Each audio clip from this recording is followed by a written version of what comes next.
People say, why are they asking? Because they can do this on their own if they want. And that's a great starting point, because I think most people are starting to wake up that there's something weird about this. It's like, if they want to lower property taxes, can't they just do it? Why are they asking for our permission? The hidden agenda is they want to keep TABOR refunds.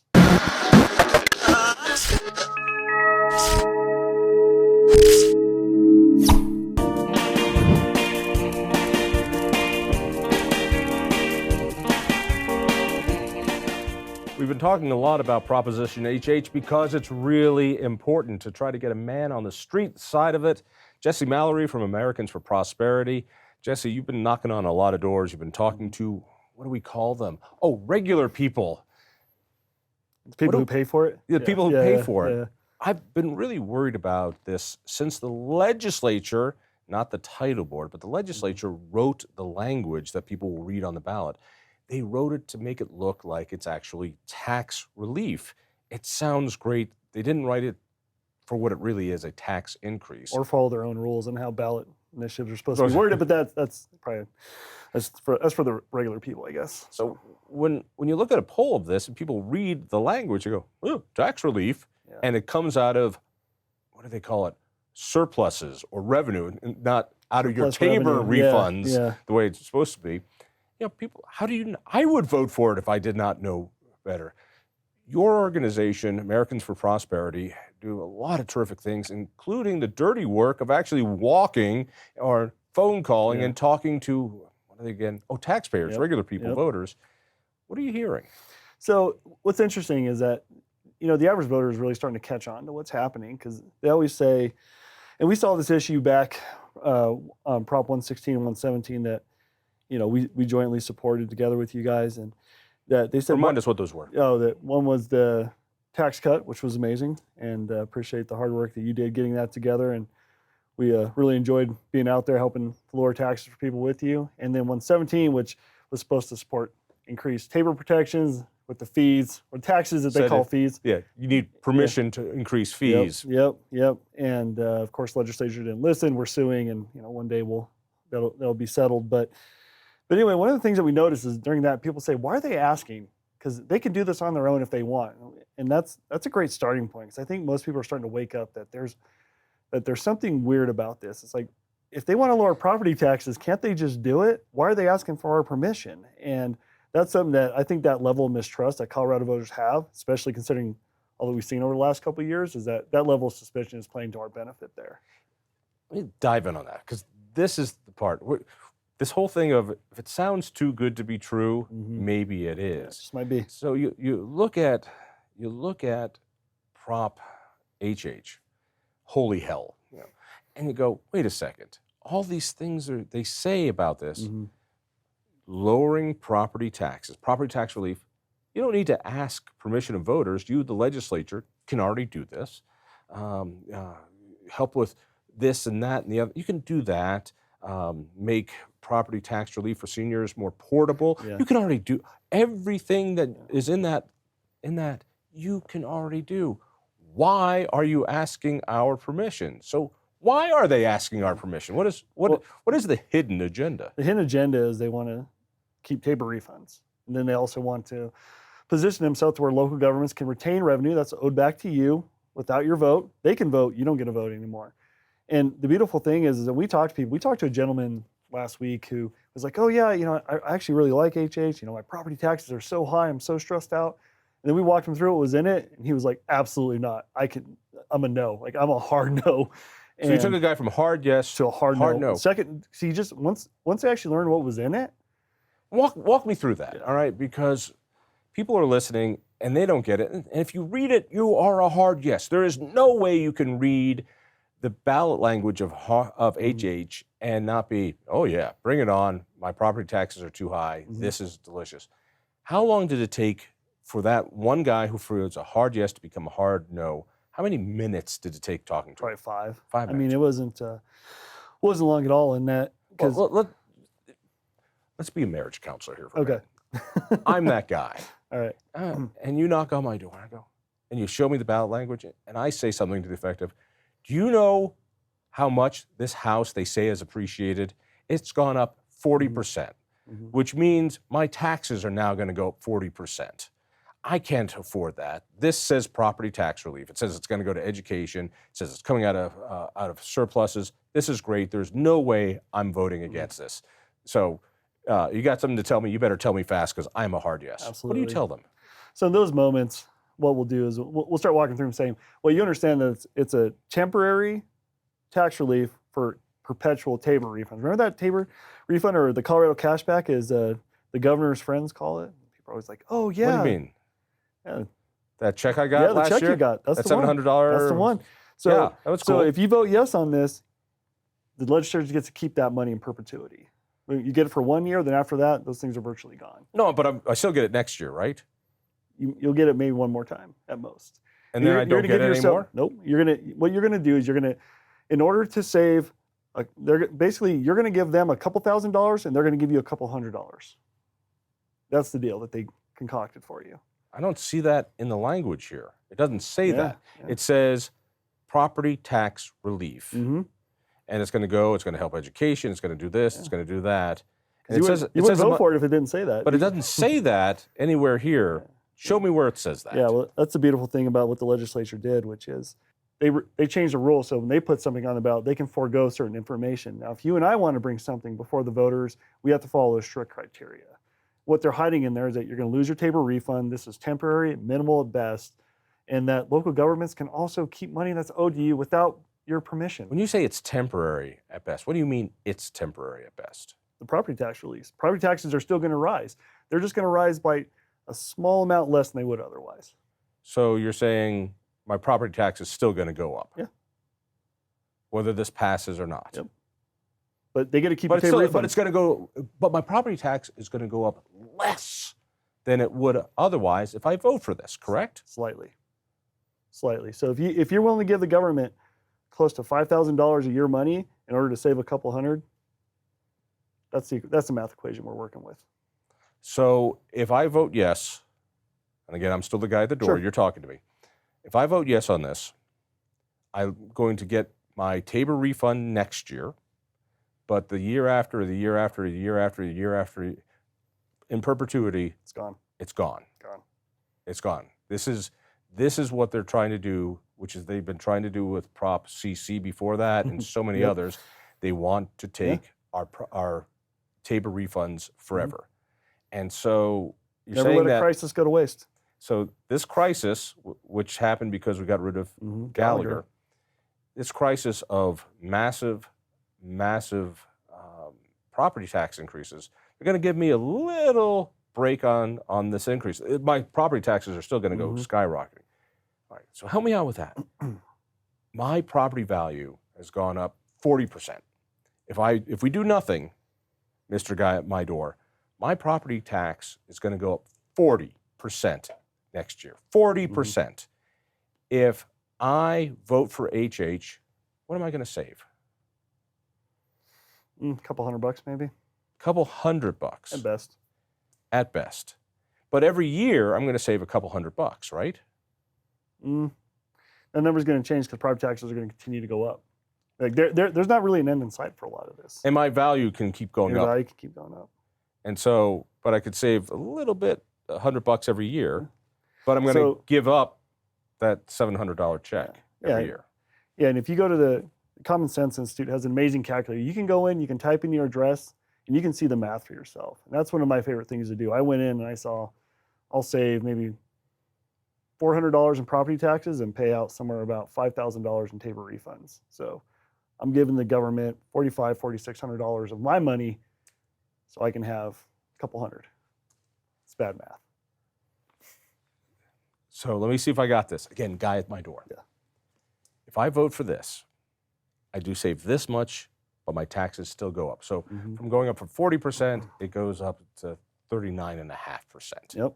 In exchange, I lose my TABOR refunds forever. They're gone. I think I'll vote no.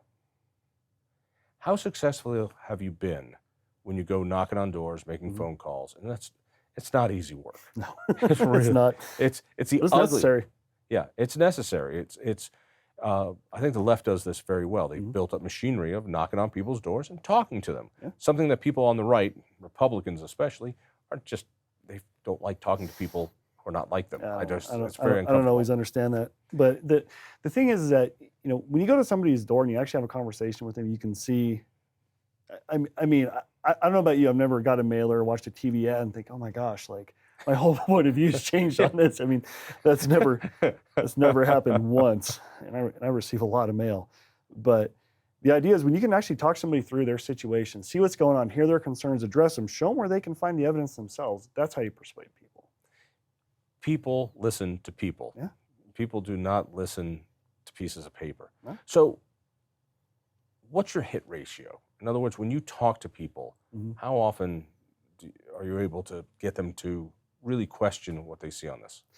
I mean, most people have a healthy skepticism, which I'm glad. I think that's good. And the vast majority of people, they still want to check things out. So more times than not, they'll say, we get a lot of folks who say, I want to look more into it. But here's the thing, like we also go back to those people. We don't just say, if you tell me, hey, I don't know, maybe, we're going to follow back up with you. We're going to see where you are. We don't just assume that you're going to lean my way because we had an amazing conversation. If you don't give me a hard, I'm going to vote no, we're going to come back to you. We're going to say, hey, last time we talked to you, you had some concerns. Where are you at? Here's the problem. AFP, been around a while. You do great work. You and I have known each other since before you were born. And you're great. You guys are this big. The Colorado Education Association, when this passes, gets massively more funded on the local level, the state, all this other stuff. The state won't have to backfill as much money, which means the state gets more money. Everybody gets wealthy. The localities get wealthy. Their foot soldiers are also out there knocking on doors. And their pitch is a lot easier. Their pitch is, oh, are you angry that your property taxes are going up 40%? Hey, read this. Property tax relief. Hope you vote yes. Oh, yeah, I'm with you. Well, you have to take 5 minutes to explain it. They have a bumper sticker because the legislature wrote that little language that says property tax relief. It's right there. So like the first 3 words for property tax relief. You had me at hello. So how do you balance that? How do you get leverage? And you look at the other side, and they've got, I forget, $1 million already early on. And it's the CEA, it's Pat Stryker, it's all the other folks. And they're going to make money off of this. It's basic public choice theory. The people who are going to make billions are going to put in millions. So one of the benefits is that the legislature has done such a phenomenal job keeping their word for the people of Colorado over the years that when they say, if you do this, we promise this time will be different, the voters just aren't buying it. One of the things that we've seen is that I find fascinating is that people say, well, didn't we do this at one time for more funding? Didn't we pass this that other time for more funding? Especially on the local level. I mean, those are constant questions. And that people are now starting to want to say, trust but verify. They say, if you're going to do this, show me exactly how. Show me exactly how you're going to guarantee the money goes there. So that's one of those things I talked about. People have that skepticism, and it feeds into it. We just have to remind them, remember last time? Remember what they did? Even though you say, the money's going to go there, begs the question, what money? I thought this was a property tax cut. Shouldn't there be less money? So that's what happens when you try to, this is what Congress does so beautifully, which is, let's take this idea and let's cram as much into it as humanly possible, try to get the most consensus, because this bill does everything that starts to create these. You look at Prop HH, if it wasn't so dangerous, it'd be a lot funnier. But it's like all the things they try to cram into, like, oh, we're going to give you property tax relief, and we're going to use extra revenue for this. And everyone's like, wait, what? Where the extra revenue? Yeah. Where'd that come from? And, oh, it's just that check that you got that one time. And it's, I got to tell you, when Governor Polis had the press conference on the Capitol steps with the Democrat leadership all in the background, talking about TABOR refunds that they tried to rename. It was a beautiful moment. I saw TABOR's polling go up in that moment. A sincere thank you for that. And these are things now that people say, hey, it's different when it's a $40 rebate you see on your income tax that you didn't really see. But when you get a nice check with an interesting letter, right, and people can see $750 per person, that's real money. And now people know, like, oh, these are real. These are not theoretical anymore. I mean, we beat Prop CC on a theoretical TABOR refund. And overwhelmingly. Overwhelmingly. And overwhelmingly. Yep. That's because it was an honest election. Mm-hmm. We want to take future TABOR refunds, make sure you don't get them anymore. The answer was hell no. Yep. And this one is, we want to take away your TABOR refunds, and we're going to con you with a tiny little property tax cut, which is next to nothing. Next to nothing. And that is evil genius. It really is evil genius. Let me ask you about this one. So we're going to have TABOR refunds even the first year should this pass. And the question has always been, well, wait a minute. Should we be taxed on a federal level for this? And I find this so, the word has got to be adorable, that our Democratic federal representatives, along with our state folks, are screaming to the IRS, no, you cannot tax this. It's already been taxed. It's been taxed. You cannot tax. Yeah. We're going to protect our TABOR refunds, say these people who have been trying to steal our TABOR refunds. We're going to protect our TABOR refunds, which if HH passes is completely moot because there won't be any more TABOR refunds. Yeah. Help me, Jesse. The irony, I mean, is rich. And I mean, I saw that tweet from Senator Bennett, who is very concerned.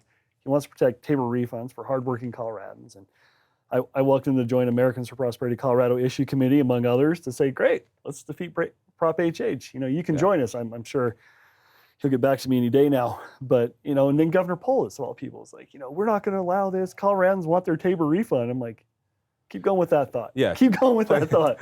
Let's play that one out, Jared. Play that one out. Walk that one through. And that's and I mean, that's really the unfortunate thing that's happening in politics today, which is, I mean, the mental gymnastics to say, yes, this, but then that, and I can support it here, but not there. I mean, this is why people are so dissatisfied with government. I mean, we're seeing it play out right before our eyes. Misleading ballot language, different rules, politicians trying to play both sides. I mean, I read the comments section, and I know Ben Murray from here highlighted some of the comments of people saying, how, even Democrats' own supporters saying, how in the world can you guys say this? Then also say, but we want to keep the money. You know, like, you can't have it both ways. And I was like, preach. Yeah, and it's no wonder people are losing faith in institutions.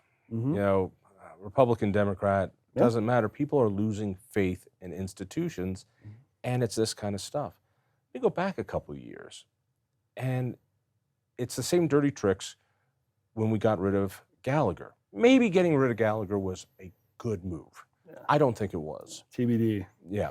Well, it wasn't good, but Gallagher, I believe, was flawed. Oh, yeah. It was flawed because it hurt commercial real estate owners because that was locked in. But as property assessments would go up, residential mill levies would go down to counter it so that we property owners, homeowners, would pay about the same every year. Yeah. It was brilliant. This really helped us. But business owners got locked in at a higher rate, and that wouldn't adjust. And which meant over time, these guys got hosed. Yeah. Now, it's not like they actually pay for it. We consumers pay for it in higher prices. All right. There's that. Yeah. But when the legislature repealed it, they did the same thing. They put in language, and right up there at the very beginning, they didn't say without raising taxes. They said without raising tax rates, and that's this part, the mill levy rate. Yep. And so they didn't raise mill levy rates, they froze it. So now that assessments go up, and this doesn't go down to meet it, our taxes are going to go soaring. This is also duplicitous, and for junkies like us, we know how this game is played. But there is something that in the future, if HH is passed the same way the Gallagher repeal was passed, historians will look back and go, this was a dark time. Yeah. This is why you look back and people said, this is why politicians are hated, because they lie. And regular people are working for a living. They don't have the time to follow this the way we do. And that's why I think it's so important that organizations like Independence Institute and others exist, because somebody needs to be that voice out there to say, hey, here's what they're actually doing to you. Because I've never seen a legislator's newsletter say, hey, we wrote this language in a way that totally benefits us at the expense of you. Like, you're welcome. And what I find fascinating about what they've been doing recently is just how bold they are in this language of saying, I mean, the Gallagher repeal, I know you and I talked at the time, even saying, was like, yeah, I don't know how this thing plays out, because when I ask folks, well, what stops me from paying more in property taxes? They say, well, the rate. I say, okay, stop right there. What prevents me from having to pay more if we repeal this? Oh, we don't think it'll happen. Well, it did.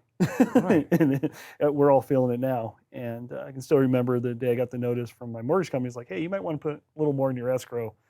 And their idea of a little more and mine apparently are very different. I found out in that moment. But the thing is that if the legislature would just have an open and honest conversation, here's what we're trying to do.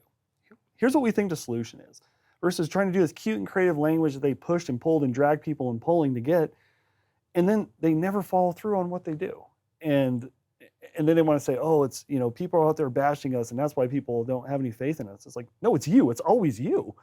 We're just telling people what you are doing. With a supermajority Democrats on all levels of government in Colorado, I'm finding that the fourth estate slowly is starting to come around. You can bash Republicans all you like, but it's moot. Yeah. And mind you, Republicans need to be bashed a lot, but it doesn't matter. They have no power, so you make fun of the Republican Party, but why? When I see that reporters are now starting to catch on, and what really got me was Kyle Clark at Channel 9 reporting when this HH staunch conservative. Yeah, staunch conservative, hardcore alt-right. When HH was proposed, Senate Bill 303 came out, and he said, Governor is a smart guy, but I hope he doesn't think we're stupid. Mm-hmm. That said a lot. It really he said, you might think this might be great policy, it might be terrible policy, but let's be honest, this is a way to take away TABOR refunds. And he made it really clear. I thought, wait a second, if Kyle Clark is out there saying, Governor, we're not stupid, then it made me think, maybe people can learn the truth. Maybe it's great policy, he and I can disagree, but maybe the media in 2023 might actually do their job and present to people what HH really is. Yeah, well, I think we saw a little bit of that before this with the great Colorado cashback that went out right before the election, although it had nothing to do with the election, but right before ballots hit, and to ensure TABOR refunds got there. And the press really called them out and said, this feels a little dishonest. This feels a little weird with how you guys are going about it. And ever since so you're buying votes, you're making sure that we hate TABOR, you hate giving out TABOR, but you're doing this just before the election to buy votes. Yeah. And now we see it with this. And I mean, I think it was the first time AFP's ever retweeted anything from Kyle Clark. But I thought his statement was really profound of saying, honestly, I agree with him in the sense that Governor Polis is better than that. I always, and I'm sure that's heresy with some who are listening right now. But there goes half your donations right there. I'll get some angry emails. But here's the thing: is that historically he's always been very pragmatic, very level-headed. He's brought forward Governor Polis. Governor Polis, in that I think he's always been fairly understanding of saying this is actual good policy and this isn't. He stood against his party at times he hasn't. So to watch him be a part of this, I was actually a little surprised. And but I guess when there's billions of dollars at stake, you really want that money to spend. I guess people are maybe a little more forgiving themselves. So let's say you are successful. Let's say we are successful, and HH goes down. Then what? The day after. What needs to happen? Well, I think what needs to happen is for people to come together, and I know this probably sounds crazy. This used to be how we did things in Colorado, but to come together with stakeholders and actually have a real process to talk through what can we do to actually address property tax, not a quick Band-Aid solution of, well, we don't want to do this, so let's just do that. It's like, no, let's do the right thing. Let's come together and let's identify a real solution. And I feel like, if you brought people together that I think there's a potential to put forward something that we could all actually get behind, the right and left, to address this real problem. But it's going to take people coming together to say, here's the issue we're facing, here's all the steps that led to it, now let's address it. There's a time crunch, though, because if we don't do something by calendar year end, the mill levy that the state has set is what everybody gets taxed at, which means the highest tax increase in Colorado history, thanks to the repeal of Gallagher. So if the governor doesn't call a special session to address it right after the election, we're in trouble.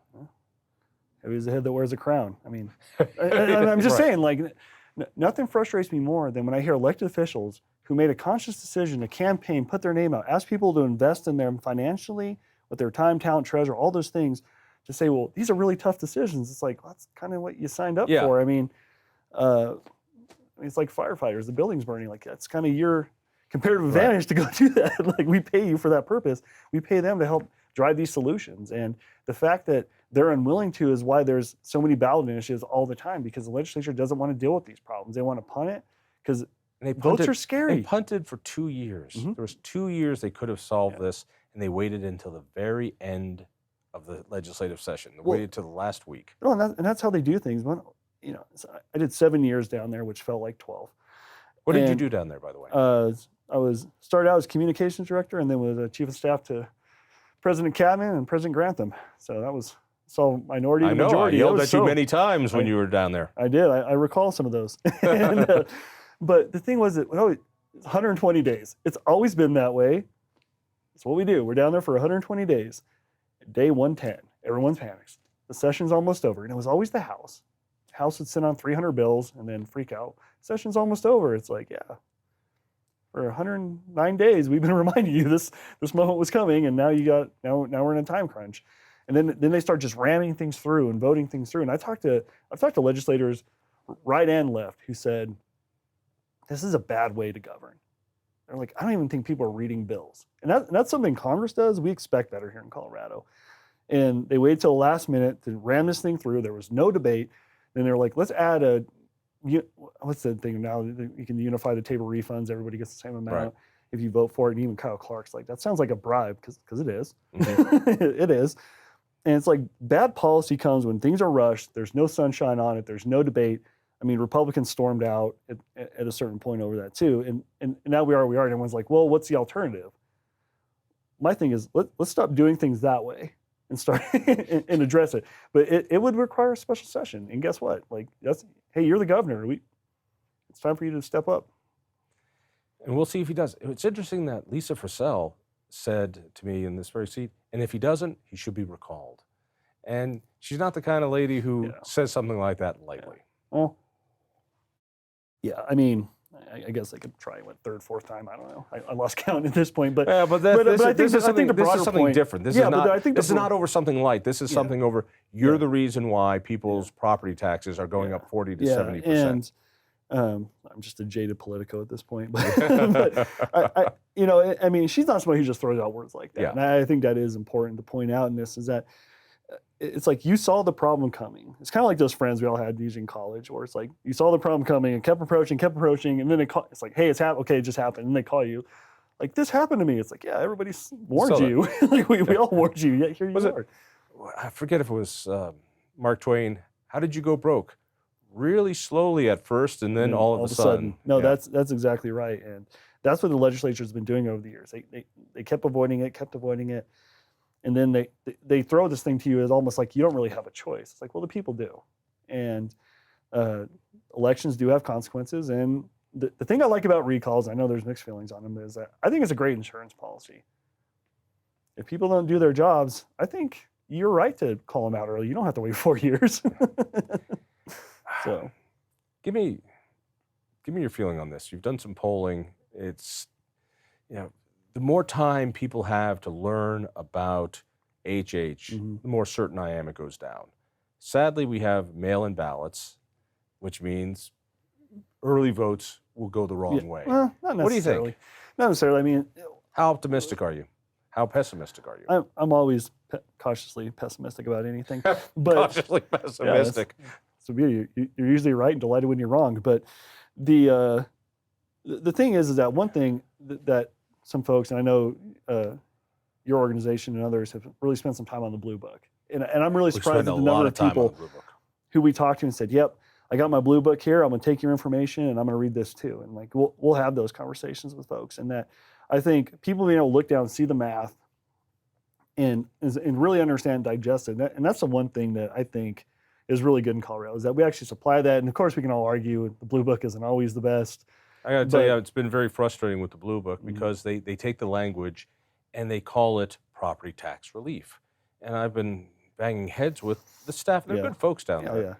But this isn't property tax relief. No. This is TABOR refund taking. That's what this should be labeled, losing your TABOR refund. Yeah. It's not. That is the whole reason this is on the ballot, I argued with them. It has nothing to do with property tax taking. It has, or giving. It has everything to do with TABOR refund taking. Well, yeah, and the only thing I think being worse than a youth umpire or something is probably being in the middle of the Blue Book, dealing with both sides.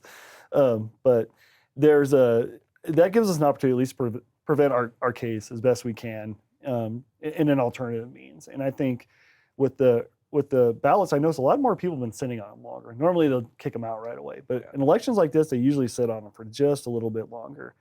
And I know the proponents are starting to gear up. They're raising all the money, as we talked about earlier. But I see ourselves in a situation where I think the general skepticism of folks, along with the fact that they know they only vote when the government wants something from them, which is why actually the property tax cut made me nervous. Got a lot of folks to say, well, why can't they just do this? And I'm like, the legislature are not. Like, let's be clear. And but so I think enough folks are going to look at this and vote no. But it's going to take getting out there. I mean, if it's going to take everybody talking to everybody, questioning. Hey, you've also been doing some work on the Public Utilities Commission. One of my favorite guys. You know, the unholy marriage between Xcel Energy and their bitch, the PUC. What are you looking at right now? Well, let's see. They're the thing I like so much about the way Colorado's Public Utility Commission that's supposed to work is it gives advocates and people the ability to make their case. Now, that's the theory. The reality is the legislature and Xcel get together, they create some terrible policy, they both do their part, and then the PUC says, well, gosh, Xcel just did what the legislature asked them to do, so, this is tough, we're going to have to vote this rate increase. And they kept doing that over and over and over. And I remember one day I came home, I opened up my Xcel bill, and it was like $340. And I'm mad. I opened up my computer, I looked there, and I see a tweet from Xcel. It's like, hey, temperatures are dropping. Turn down your thermostat. I was like, okay. Yeah. It is time. And so we started educating people on what's going on. We gave out, we went door to door, handed out blankets that said no more rate increases. And we started directing people towards the PUC. And here's the beautiful thing about governor's appointees is that their systems are not built to deal with a lot of constituent contact. Yeah. So within a week, was the first week we released it, we had over 200 comments submitted to them first week. And that campaign went for several. And next thing you know, we're up on the radio, we're doing this during the summer. They are pushing another rate increase. And my favorite it was like 300 million at first. Then they came back with like 74. It's like, did you actually carry the one? Like, help me understand where the rest of that money went. Because I know you just didn't generously give it back. And so one of the things we've been doing is we've been doing an education campaign. We have these electric fans that we've been giving out that when you turn them on, they light up and say no more rate increases. And we've been going door to door to people. And what's fascinating and also sad is that people will bring us their bills and say, can you believe how much I'm paying? I'm on a fixed income. I'm dealing with all these, inflation, all these other things, and now they want me to pay more. But the PUC generously came back and said, this new rate increase, it's only $1. Gee, thanks. So, I don't know, it's today here. So any day now, there's a new mailer that's dropping that says, you might be, look who's going to be paying higher utility rates. When you hold it up, it's that foil. It looks like a mirror, and you can look at yourself. Right. And then we conveniently give the PUC's contact info. And this is something that I think as a movement that we have to really stay on top of, because they're pushing all this green energy stuff. They're driving all this stuff. And I remember us posting a meme that has the 3 Spider-Men all pointing at each other. That's how they operate. They all blame each other. It's like, well, I have to do this because of them. It's like, actually, you don't. Right. You know, it was a time when this monopoly was created, this government monopoly. And that's what people don't understand. It's a monopoly. I don't have a choice. You don't have a choice. You don't go to the other power company. Mm-hmm. And there was a grand bargain made, which was, we'll let you be a monopoly. You get guaranteed rate of return, a guaranteed profit, 10% no matter what you do. You buy a pencil. Can you imagine that? 10%? Yeah. I mean, I would borrow money. And by the way, they make more. Last year they made 14%. Mm-hmm. Mm-hmm. My investments don't make that. Yeah, I'll do that all day long. All day. And you make your 14%, buy a pencil, charge an extra 14%, whatever you do. And in exchange, you give us the least cost on energy. That was the bargain. And the PUC sits on top of you and says, no. You don't do that type of power plant. You do this type of power plant because it's least cost. That was the mission. Yeah. And then the mission changed to a fluffier, reasonable cost. At which point, Xcel went, now we're in business. They were no longer in business to create energy. Their business model is to build shit. Yep. And so what they do is they build this plant, and then they change that plant from coal to gas, and then from gas to windmills, and then from windmills to wind farms. And each time they do it, they get a new mortgage, and we have to pay all these different mortgages. All the assets. You don't refinance it, you just have another mortgage and another mortgage. So they build stuff. And so we're paying 3, 4, 5 times over for the same kilowatt. And we wonder why our electricity, which should be cheaper now than ever, is 5 times as expensive. It's not rocket surgery. Exactly. And well, that's the thing too, is I mean, imagine how much more you would spend if you were spending my money as opposed to yours. I always had to supply whatever it is. It's like, yep, I got to give it to you. Or maybe I just give you wanted 1,000, but I can only give you 800. And you'd be like, well, I'll make do. And that's basically how Xcel treats Colorado taxpayers or ratepayers, especially on the Front Range. They make more per capita in Colorado than anywhere else. Oh, yeah, not even close. I talked to my colleagues in other states, and they don't have near the problems we do here. And that's the thing is, my favorite is when somebody comes at me and they're like, they're gonna have a sick burn on me, and they're like, oh, you don't like the private market, do you? I'm like, well, let's talk about that. Yeah. I want you to Google monopoly, get the definition, and come back to me. Right. Because this is not a free market. I mean, here's the thing, like when it comes to airlines, I can fly Frontier and just hope I get there. or I can go out to, a higher end airline, I don't know, like Delta, which is always more for some reason. And I can decide in there which one, do I want to ride on a Greyhound bus or do I want to ride in a nice airline? I can make that choice. With Xcel, I don't have a choice. I'm in Westminster, and those are my options. Then Xcel also likes to give some money to environmental groups that helps these groups make sure that the right people are put into office. It's a vicious, awful, ugly service. Well, I appreciate you doing it. It's always fun working with you on these projects, and AFP has a wicked sense of humor, and we enjoy that. Yeah, it's fun. All right, well, let's knock HH down and absolutely do it. Hey, people want to learn more about AFP and what you do here in Colorado. I know you guys are part of a national organization. I don't care about that. I care about what you do here, and that's important. Where do they go? Well, I mean, the easiest way is to go to our website, americansforprosperity.org. I think social media is where you get more of the local taste. So you can find us on Facebook, Meta, whatever you want to call it, Twitter, or I guess now it's just X now or something. Yeah, X. Wasn't that an exercise program? Didn't Ryan, congressman who was a vice president? X. Yeah. Well, and the more I learn about Elon Musk is actually on brand for what he does. The problem is nobody else understands SpaceX and the other things he does. So the people there on the end, they probably think it's super cool. The rest of us are like, that's just weird. It's like a well-known brand. Yeah, it's not like Pepsi or Coke where you're like, oh, I get that. Yeah, it's like, we're going to change Coke to they tried that. X. Yeah, Pepsi and Coke both tried that and said, nah, we're just going to stick with it. And maybe he should have, but we're not billionaires. No. Yes, not yet. We'll tell Elon what to do. One day. But so on X, what are you? It's AFP Colorado on X, Americans for Prosperity Colorado on Facebook. Get out there, get active. That's where you'll find a lot of our content. I like to put our ads up, our mailers, all those things, so you can really see what we're up to. It's good stuff.